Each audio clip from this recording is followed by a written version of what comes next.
All right, everybody, how's it going? Welcome back to another episode of Startup Theory. This is episode 2 right now. Let's go. I know. You got your boy Eric Birkenmeyer, Jack Doheny here, coming at you live again from Shredlights HQ in beautiful That's right. San Diego. Yeah. So hey, when we wrapped up our last episode, just about starting, very simply, we broached the subject of pivoting after you get into the startup phase, and so we thought that'd be a good topic to talk about for episode 2, and just dive deep on really the philosophy of the pivot, some examples of what we've done in our own businesses for pivoting, maybe some like high level examples of some bigger brands. But yeah, that's just kind of what we wanted to start with. It's a term that's thrown around a lot. You know, Yeah. pivoting. Oh, you just got to pivot. It's not basketball pivoting. It's business pivots. Exactly. Yeah, and yeah. just to kind of explain what a pivot is, just a basic definition if you don't know. Basically, anytime you think you know your product market fit, and it doesn't end up working out, so you basically find a different product market fit and pursue that. So that could be anything from you're selling a product to grandmas, and now you want to sell it to moms, that are slightly younger. Just kind of changing your market or changing your product to fit that new market. But basically just kind of taking your current business, current name, all that stays there, current team, everything, but you're just setting a new goal for that existing team. Mm-hmm.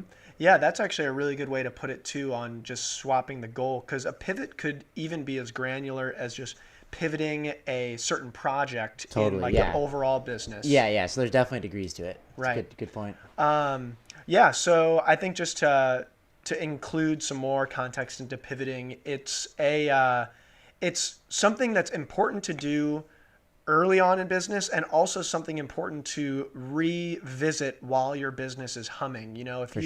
If you're experiencing maybe some friction in a certain department of your business, or maybe your entire business in general, instead of maybe just putting your head down and trying to really hardcore stay the course, it's important to take a step back sometimes and evaluate your business and see if it's better that you maybe go into a different marketplace, you change up the business model, maybe you get into you launch new products. I mean, I think just like before that, you kind of need a willingness to pivot. And I think honestly, like a lot of businesses fail because the founders don't have a willingness to pivot. They're so married, they say, hey, like this is like a classic example, how many times have you heard this where the person says, I am the target customer, and this is what I would want. Right. Therefore, this is exactly what I'm going to make and how I'm going to deliver it, and I'm going to build this whole business based on my assumptions of being a target customer. And people really get into this deep mindset of thinking they know exactly what the customer wants, and when that doesn't happen, they might go around and try and find all these other solutions, but at the end of the day, they're truly just not open to finding a different product market fit than they originally intended. And this is kind of the example for Shredlights, which we'll get into in a minute, but I think, first off, I think just recognizing that, pivot is possible for your company, and B, the best thing for your company. You know, in some cases, it might keep you from going out of business. Right. In some cases, it might help grow your business. Right. But in any event, I think you kind of need to like be open to the idea from the very get-go. Yep, and I think that's so true, because oftentimes, at least in our culture, there's a big don't give up mentality. Don't give up, like never give up. And pivoting is not giving up. Pivoting is staying the course, but abandoning bad ideas. Because maybe that don't give up mentality is actually keeping you chained to a toxic part of your business that you would be better off without. And so Eric brings up a really good point, that it is a mindset to have an openness to from the get-go. So great point, definitely. Eric. Yeah, and I mean, I like, you can definitely launch a business, planning to pivot. It's just like, hey, here and now we're going to provide this small service that may not be, a great business model, but if it at least starts to build your audience and build your mission, you can definitely find another way to do it. And that actually kind of just brought up a thought. Like, I think kind of in that mindset, if you're starting something, with the open mind to pivot, a lot of times entrepreneurs give the advice to basically become obsessed with your problem, not your solution. And this is kind of like a really big thing that speaks to the pivot is if you do really become obsessed with your solution first and then come up with all these different ways to solve it, you're going to be much more open-minded to a pivot if your first solution doesn't work. Because again, you're really just like obsessed with solving this problem, not with any one particular solution. Yep.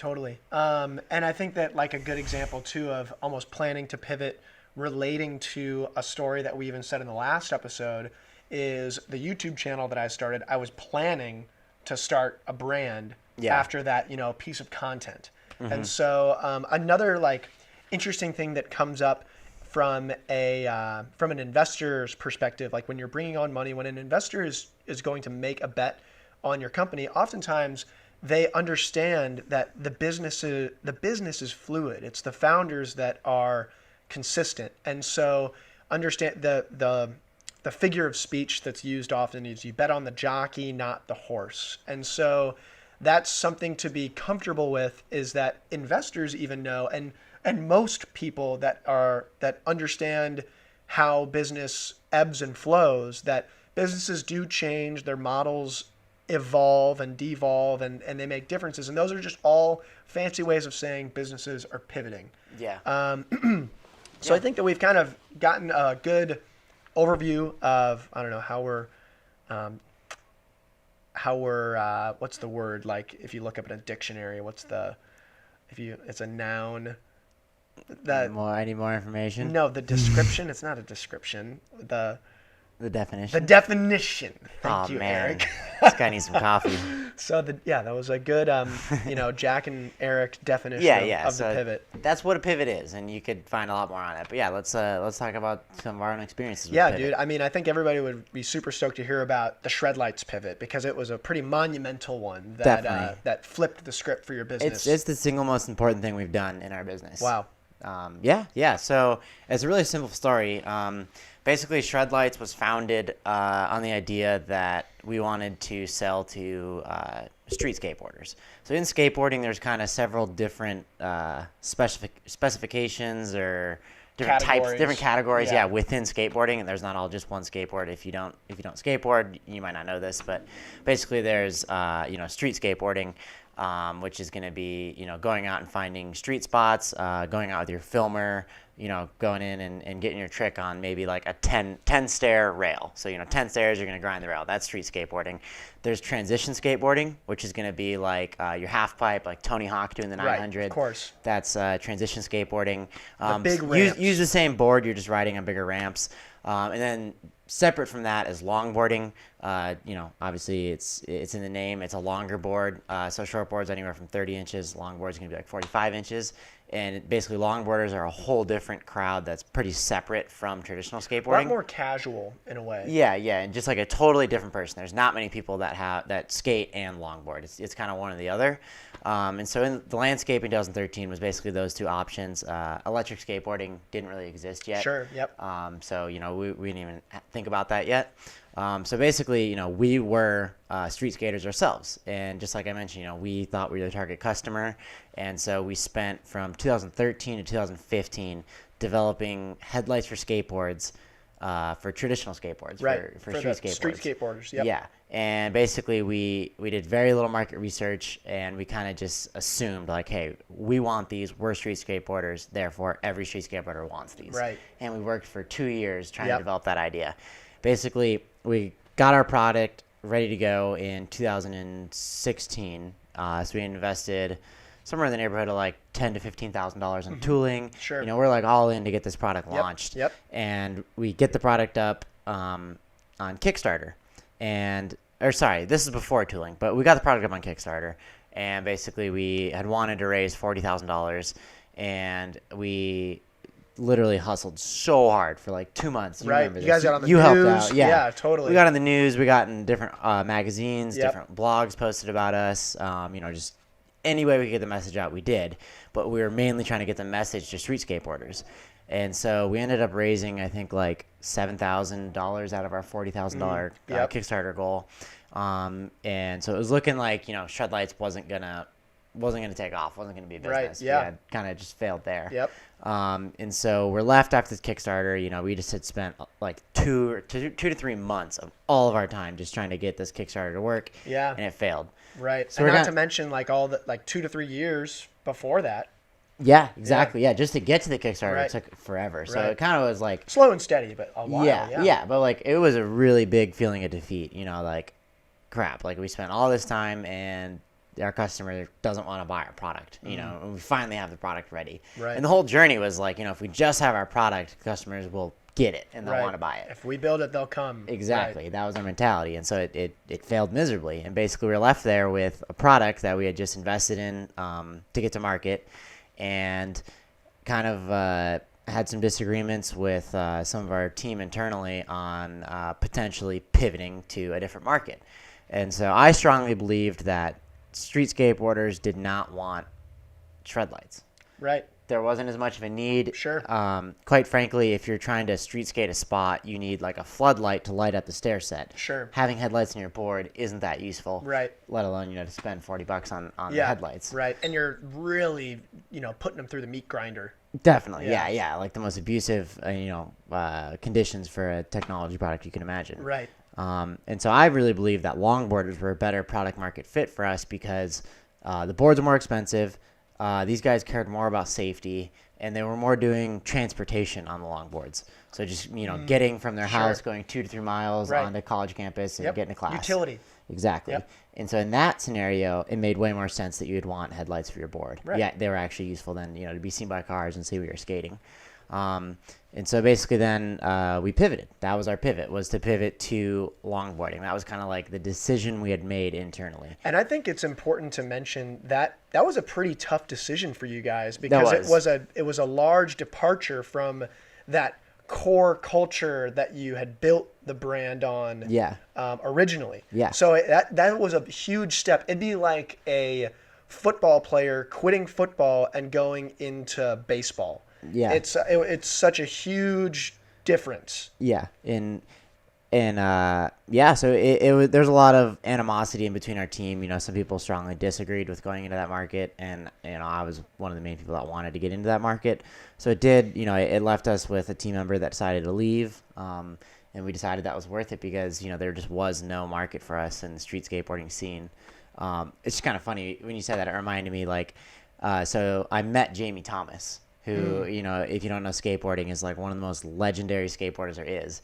And I met him, and I was so excited to give him shred lights, and I thought he would be so excited, and all these things. And I gave him a pair of shred lights, and he looked at me. He's like, "This is a gimmick, right?" And I just my heart dropped. My hands got all sweaty. I got super nervous. Here's this guy I've been looking up to, playing in Tony Hawk's Pro Skater forever. Yeah. And he just straight up said my product was useless. Right. And I was like, no, they actually help. And as soon as I started trying to explain the features, he was already over it. Why? And he actually ended up throwing them away. Oh my god. And no hate on Jamie, still the dude. He's a nice dude and everything. I kind of bombarded him with it, but it was just such a rock bottom for me in terms of that market of well, if this guy seriously hates it that much, there's no way the rest of it's gonna catch on. Right. So So anyway, back to that. We pivot to longboarding. So we decided to send out a survey and see hey, what kind of longboards are people riding, and then in doing so, out of our responses, 70% of people said they rode a boosted board, and we had no idea what it was. Right. So we go to this was in 2016 or 2016, so? yeah. Right. Yeah. So boosted had actually been around for 2 years already, but they were pretty small. Yeah. And they were just about to start shipping their version 2 model. Okay. And so everyone said boosted board, and we were like, what the hell is that? So we Google it, and we find this electric skateboard that's $1,500, and it doesn't come with lights. Wow. And that's when I'm like, all right, we ready to pivot again? Right. And so, that was the real pivot. We're only in the longboarding focus, for a week maybe before we sent out the survey. Yep. But once, we got that back, that's when I was like, let's bet the house on this. Let's, go full into this market. And if it doesn't work here, then I'm okay to, consider shred lights a failure and walk away. Get back against the wall, playing with house dollars. Exactly. Yep. And so we're like, this is where we should put all our money right now. And basically it took off, and that's how we're able to get this office and everything and get our business to where it is today is been purely from that pivot to electric skateboarding. And I remember up until the pivot, it always felt like I was trying to sell shred lights, right? And then once we pivoted, we couldn't keep in stock. We weren't doing any advertising. I was never going to shops and telling people hey, here's why you need to buy shred lights. Right. People would buy them, tell their friends, everyone else would want them, come to our site, and we just had all of a sudden we had all this demand for shred lights. Wow. Out of our wildest dreams. We'd have never expected this. And it was the same product. It was the exact same product. The exact same product. And basically, we used that product from 2016 to basically beginning of 2019.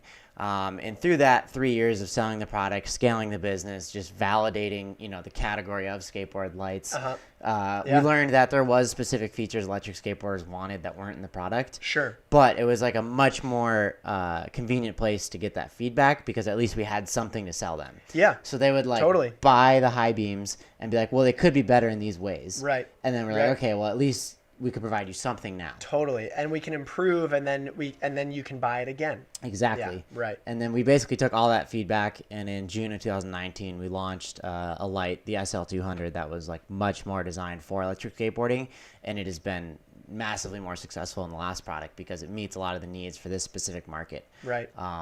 But we had to kind of make that initial pivot first with the product we had, and at least get started in that market and then get their feedback. Yeah. But yeah, I mean, that's like that single pivot is why Shred Lights exists today. It's how we're able to stay in business, and it was like the most influential thing we could have done. Bum, bum, bum, the pivot. So we're pivot. not kidding, guys. Yeah, it's. I know we're gassing works. up the pivot a lot, but this is like the proof's in the pavement, especially with Shred Lights. Yeah, and I think this plays super well into the just getting started mentality, because if you really, really do your research and you're an experienced entrepreneur, you may not need to pivot. But I think, for those of you looking to start your first business, it's pretty much inevitable that you're going to have to pivot. So Right. just with that in mind, don't be so worried about making something perfect off the start. Know that you can pivot down the road and still be very successful, and that's probably what's going to happen. Right on. Hey, really quick too, I just want to, is that recording right there? Shouldn't it have the ticker going on the bottom? No, it doesn't show up until. Okay, cool. Yeah. No worries. All right. Quick technical break. Cool, man. Well, anything else that you want to mention on the Shred Lights pivot? No, that's pretty much it. Cool. Okay, well, I'll have a quick anecdote with our pivoting with Bold Brew too, because ours was less driven by a different customer segment and more driven by business economics. Okay. And I think that that's another important thing to consider in pivoting as well, because again, like we said in the beginning, you can pivot between certain projects and different aspects of your business, and having that mentality of being open to it allows you to see things objectively for what they're worth and how to approach it better. So I'll just dive right into it. So with Bold Brew, we're a packaged cold brew coffee company, and we sell cold brew coffee in a can. And we didn't used to always sell in a can. We used to sell in glass bottles that we hand bottled into. And then eventually we graduated into cans, and then, we improved upon that. And I want to talk about the pivot between selling our product directly into retailers and then to expanding it onto direct consumer, and how that was pretty pivotal for, not to keep using the pivot word over and over again, but it was monumental to improving our business, bringing in more revenue, bringing in more profitable revenue. Yeah. And, so I'll dive into that. So with a beverage company, we were pretty constrained to just selling into grocery stores. And that was because our product had to stay refrigerated. Grocery stores were the only ones with fridges. And in the grocery store, there was a lot more competition in the cold brew coffee space. So if you went to any given natural food store, there would be up to 6 to 10 different cold brew coffee brands on the shelf. And that was just brands. Of those 6 to 10 brands, they might have 3 different flavors. So you have, 30 different variations of cold brew coffee on the shelf. Mm-hmm. And in order to stand out in a space like that, you have to really spend a lot of time educating your customers about your brand, demoing your product, and that's just a lot of time spent at these stores sampling it to folks, and then a lot of expensive pay for digital advertising online that you're not even sure if somebody's going to be going into that particular retailer. So we were bleeding cash and time dealing with the retail space because that was the only way that we could adequately get customers in front of our product. And I mean, that was the status quo. Totally. That's how everyone else did it. Exactly. Right. And so, and it was limited to the infrastructure that existed for cold brew coffee production in the first place. It was a relatively new product on the scene. There weren't a whole lot of manufacturers in the country that even brewed the stuff. Mm-hmm. And so we quickly realized that if we were going to be able to address more customers and scale throughout just like Southern California and just California in general profitably, we weren't going to be able to do it just by selling on the shelf in a store. Like, in order to make it work in the store, we would have had to garner a really large anchor account that had, a lot of grocery stores. And we just, we were early stage. We weren't in the position to be doing something like that at that point. And so that's when we started to look at possibly selling our product online, because online we could reach anybody in the country and there was a lot less competition. There were probably at least 30 brands total in retail, and of brands that were selling online, there were probably 4.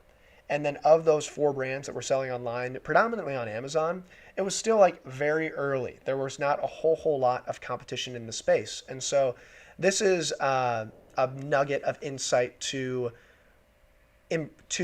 motivate you, to give you context for potentially pivoting on your own, is if you're in a highly competitive space, maybe exploring other opportunities where you can still sell your product but with less competition. Because sometimes when competition just means it's more expensive and more time consuming to sell your product. So was your product ready to pivot to this new market or this new distribution method? Well, no, it wasn't. So we had to put a good amount of time into finding a new manufacturer that could have our product shelf stable, ergo non-refrigerated. So there's more work in your pivot than my story. You had to make some changes to the product, and right. You're really kind of like betting on this working. So yes, and I'm glad that you brought that up, because there's sort of more context to the story in the middle. So we knew that if we wanted to survive, and we knew that if we wanted to keep the brand going, we weren't going to be able to scale all that quickly in the retail space. It was just going to be a bit slower for us, and it was going to be intensely competitive. Mm-hmm.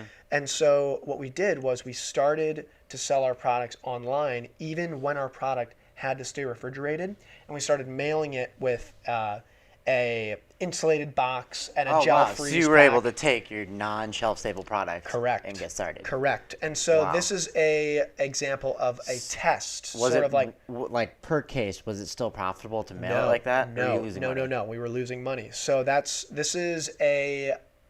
I'll get into that right now. So we knew that we had to make a change. We knew that and I've said this, 3 or 4 times now, we knew that the retail space was not exactly going to be the most lucrative way for us to grow our business. Yeah. It was not very profitable at all. And so the margins were slim, our volumes were low. Mm-hmm. And so in order to get a better profit margin, we could sell direct to consumer and cut out the distribution middleman and make that money ourselves. Gotcha. And then making that money ourselves gave us a little bit more money to have marketing spend and advertising spend online. So let me dive deeper into this selling the insulated boxes with the gel freeze packs mm-hmm. and our refrigerated products. So what we did was we got our product listed on Amazon. It took us about 2 months to get our product listed on Amazon, because that's the marketplace with the most traffic and the least amount of competition. And so what we did was we started with seller fulfilled. Hold on. Go ahead. It's least competition for cold brew. For cold brew coffee. Yeah. Yes. Okay. Good qualifier. Yeah. So in our specific category. So we started with a thing called Seller Fulfilled Prime. And so Amazon has a program where you can have your product listed on Amazon Prime and you fulfill the orders from your own office. And so what we did was the orders came in. And so this is different than a typical brand that would use fulfillment by Amazon, better known as FBA. And that was something that we wanted to graduate into. But we wanted to place a small bet on this potential pivot to see if it was going to work out for us or not. Because we were okay with maybe losing a little bit of money for a short period of time to test. To see if orders were going to come in. Mm-hmm. And oh boy, did they. We started getting like 25 orders a day on our Amazon site doing Seller Fulfilled Prime. And to put that into context, like 25 orders of a 12 pack of coffee. So that's, each order was about $40 a pop. To put that into perspective, a one retailer might order 1 case a week. So we were getting 25 orders a day on our Amazon page as opposed to Damn. right. That's as wild. opposed to one 12-pack order a week from like any given grocery store. And so that's where it was like, oh wow, like there's something here. We should continue on with this. So we operated at a loss while we were like, okay, now that we have tested this, let's really go hard to try to find a new manufacturer to have a shelf-stable product, non-refrigerated, so then we can use that Amazon third-party logistics. So you had to have a shelf-stable product to get into FBA. correct. And so that was so this is kind of a good example of how we spoke about how your product, you didn't change your product a whole lot to do your pivot. No. We realized that we needed to change the product in order to do the pivot. Okay. And so we invested but we didn't make that investment into doing it until we tested it with the seller fulfilled Prime, and it cost us money to use a gel freeze pack, ship through USPS 2-day. Sometimes the product showed up a little bit warm and we had to do refunds and stuff like that. Okay. But it was all to really test and see if people would buy coffee online. Like we didn't even know if somebody would place an order for a coffee to their door, and so it was an unproved business model. And so that's my example. That's the Bold Brew pivot example. That's interesting, yeah. Including direct to consumer. Even though you had to make a product change, like it wasn't that big of a change, Right. Yeah, totally. It actually improved our product because then there were a handful of retailers like Target, for example, that require you to have a shelf-stable product. And so that opened the doors for us for a lot of new retail opportunities. It made shipping and freighting way cheaper because we didn't have to ship our product on a truck that had to be refrigerated. The freight was way cheaper. So yeah. Sweet. Yeah, great story. Yep. That's all, guys. So one thing I kind of want to talk about, because it's kind of like one of those things that's super obvious in hindsight, is the failure to pivot. Oh, sure. So, like, I'm sure, you can think of companies that have been really successful and then failed. And I think, like, the main one in the mid to late 2000s that, I'm familiar with is Blockbuster. Yep. Sure. Like, I remember in, like, 2005, like, Yep. it was such a big deal to have, like, a movie night. And I would, like, beg my dad to take me to Blockbuster. I'd pick out a movie, get some candy, Yep. and then come home. Yep, and, totally. Now it's just like, holy shit, like Blockbuster's out of business. Right. Like I think there's one store left in Right. Alaska. Yeah, right. Like in the entire U.S. And that's like the only place and it like work. they were like the shit back in the day. Right. Like totally. that was like the Not place even that to go. long ago. Like when we were kids. Like and 10, 15 years ago, Yeah. And like it's not like they were like, $1 million company. They were like I don't know. I don't want to say how big they were, but I'd imagine, they're a few hundred million in revenue. Right. If not $1 billion company. Like they're huge. Totally. Yep. And it's just like insane that they're out of business now. And in hindsight, it's like, well, no shit. Like they didn't have streaming. Right. Now Sure. like streaming is king, and Yep. now like everybody's trying to stream. Amazon, Apple, Netflix, like all these companies are really trying to stream. Yep. And so it's just Disney. like Yeah. so obvious to anyone that Blockbuster should have gotten into streaming. Sure. But there's an article I read, and basically the Blockbuster CEO back in like 2005, when they were like dominating the industry, he was like basically laughing at the idea that people would want to rent movies at home, and Yep. he couldn't see ahead. And it's not like it's kind of hard to be a visionary, right? But it's like he had time when Netflix started, getting customers and streaming, and they could have pivoted and had a chance at Right. saving their business. Still might have gone out of business Yeah. for sure. I think they had opportunity But to they buy could have tried. Netflix too. They did. Yeah. Yeah, they actually Right. did. Yeah. Yeah. And so it's like, for them, they just like were so set on their business model, and they were Right. ignorantly thinking they would last forever. Yep. They didn't give up. And Yeah. that was their downfall. And even Netflix made it one of the best pivots probably in Sure. startup history. Right, Like yeah. they started with, they solved a small problem with Blockbuster of late fees and having to go to the store. And that's Right. how they got their business started. But then when they pivoted to streaming, they were so ahead of the game. Right. And now, Right. Netflix and chill is like synonymous with watching any entertainment Yep, at home. totally. And sure, there's other competitors and stuff, but like they're Netflix, the brand name. Yeah. it was It's truly like Xerox, the first one to do it. Kleenex. Exactly. They really and are. that yeah. pivot for them, they don't even do the mail service anymore. Maybe Yeah. I don't think they do, right? No, I don't think so. Yeah, I don't think know, they do could it be at all wrong. anymore. Yeah. So the original business model they don't even do anymore. It's Right. just streaming. So that pivot for them worked out, insanely well. Yeah, I mean, I would think to stay on this vein of like brands where the pivot, not doing the pivot Yeah. was, was death to Kodak too. That was my other example. Yep. Yeah. Yeah, exactly. So Kodak, I mean, you're the film guy, so you know all about it. But Yeah. Kodak, that was ubiquitous to photography. They were super unreceptive to digital. Right. You know, the name of their game was, prints and developing film, and that was their whole business model was, going to the store and getting your disposable film developed. Right. And once digital started to catch on, they boycotted it and they tried to fight it. And Sure. You can't do that.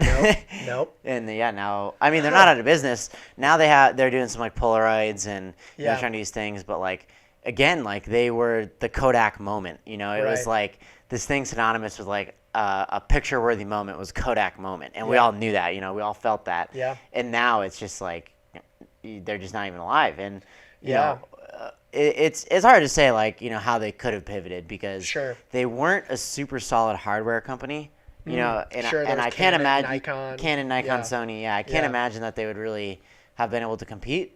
But who knows? Maybe they could have started the next Flickr or something. Sure. Some sort of digital way to share photos. Right. Like they were in position to like take photos digital. Yep. And instead they boycotted it, and now they lost a ton of market all share. they have is the theater in Hollywood now. That's the only thing keeping them relevant. Exactly. I'm trying to think of, from a current events perspective, what's today? Today is February 12th, 2020. Like what brand, what company right now maybe desperately needs to pivot and hasn't yet? That's a good question. Like I almost feel like Facebook is almost on a way, like luckily they acquired Instagram. Yeah. So that's almost like a way to buy your pivot. But yeah, that was like they bought like 5 more years of runway. Right. Like even sure. Instagram now, there's Yeah. like TikTok is on the rise now. Right. I don't use it, but like it's obviously gaining a lot of popularity. Totally. I don't imagine, Facebook and Instagram will be that dominant in the future. I could Right. be wrong, but like Right. that's kind of the trend with these social media apps. Yeah. Actually, that could be kind of fun, like for a experiential thing. Like if you are thinking about a brand that needs to pivot and why, like I don't know, drop us a comment. Yeah, wherever we're yeah, gonna we'd love to post hear. this, and maybe we can get a conversation started about something like that. Yeah, definitely. And I mean, just on the current events note, Apple now is doing streaming. I think that was a big one. Amazon's doing streaming. Yep. Amazon is like their business model is the pivot. Yeah. Or at least, it's not like the pivot Right. necessarily. Like they are basically adding on services and businesses, but they're always trying to adapt and be be on board with what's next. Yeah. No, it's It's pretty fascinating. crazy. Yeah. Well, hey, I got to bail, so let's wrap this up. Yeah. Any I mean, other I things think, you have dialed in? I think that was a good episode. Right on. And keep an eye out. Like watch your favorite companies and see how they adapt over the years. Yeah. Take you know, notes. with changing needs. But Mental notes. Yeah. Do we have any do we have an email or anything set up right now? Like an Instagram or we only anything? have the YouTube channel right now. Okay, yeah. great. Well, you can find Subscribe on YouTube. us. Yeah. Subscribe on YouTube and leave us a And- comment there. And we basically, just to kind of give you a quick 10-second glimpse into like what we're thinking for the podcast. Yeah. We kind of have a running list of ideas. So if you have ideas that you Yeah. want us to dive into or Topics. concepts, yeah, exactly. Definitely throw them in the comments. We'll add them to our list. Totally. And if you have any entrepreneurs that you wanna try and get us to interview, we're not shy. We'll email anyone. Yep.